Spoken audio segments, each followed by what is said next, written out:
अकल की दुकान। एक था रौनक, जैसा नाम वैसा रूप। अकल में भी उसका मुकाबला कोई नहीं कर सकता था। एक दिन उसने घर के बाहर बड़े बड़े अक्षरों में लिखा, यहाँ अकल बिकती है। उसका घर बीच बाजार में था। हर आने जाने वाला वहां से जरूर गुजरता था। हर कोई बोर्ड देखता, हंसता और आगे बढ़ जाता। रौनक को विश्वास था कि उसकी दुकान एक दिन जरूर चलेगी। एक दिन एक अमीर महाजन का बेटा वहां से गुजरा। दुकान देखकर उससे रहा नहीं गया। उसने अंदर जाकर रौनक से पूछा, यहाँ कैसी अकल मिलती है और उसकी क्या कीमत है?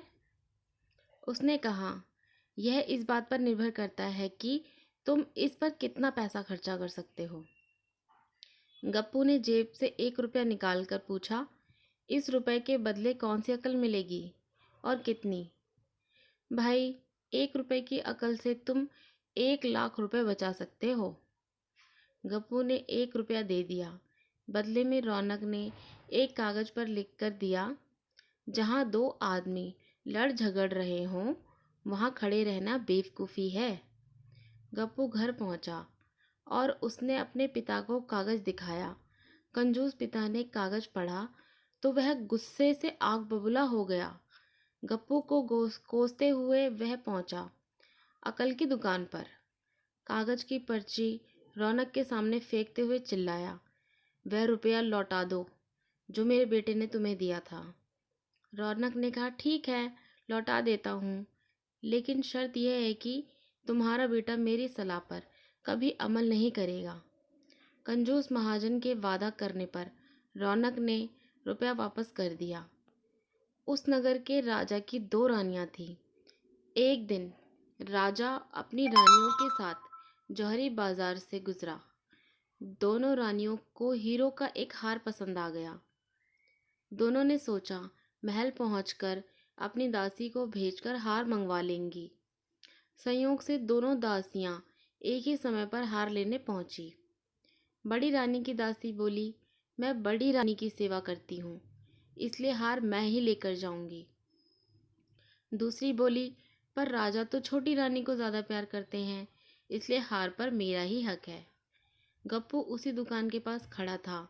उसने दासियों को लड़ते हुए देखा। दोनों दासियों ने कहा, वे अपनी रानियों से शिकायत करेंगी। जब बिना फैसले के वे दोनों जा रही थी, तब उन्होंने गप्पू को देखा। वे बोली, यहाँ जो कुछ हुआ तुम उसके गवाह रहना। दासियों ने रानी से और रानियों ने राजा से शिकायत की। राजा ने दासियों की खबर ली। दासियों ने कहा, गप्पू से पूछ लो, वो वहीं पर मौजूद था। राजा ने कहा, बुलाओ गप्पू को गवाही के लिए, कल ही झगड़े का निपटारा होगा। इधर गप्पू हैरान, परेशान, पिता परेशान। आखिर दोनों पहुंचे अकल की दुकान।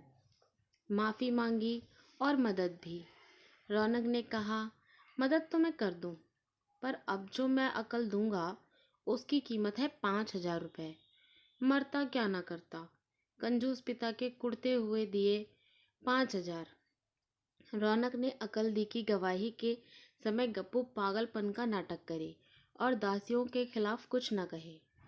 अगले दिन गप्पू पहुंचा दरबार में, करने लगा पागलों जैसी हरकतें।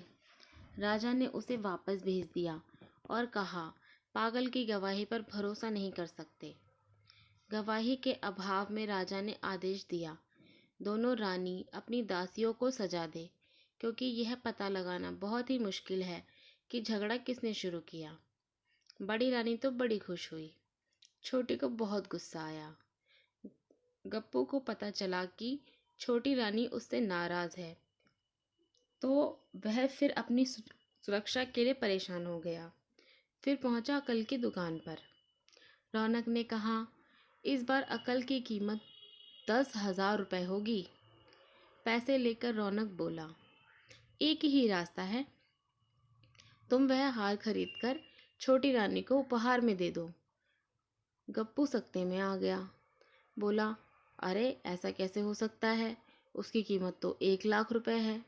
रौनक बोला, कहा था ना उस दिन जब तुम पहली बार आए थे कि 1 रुपए की अकल से तुम 1 लाख रुपए बचा सकते हो।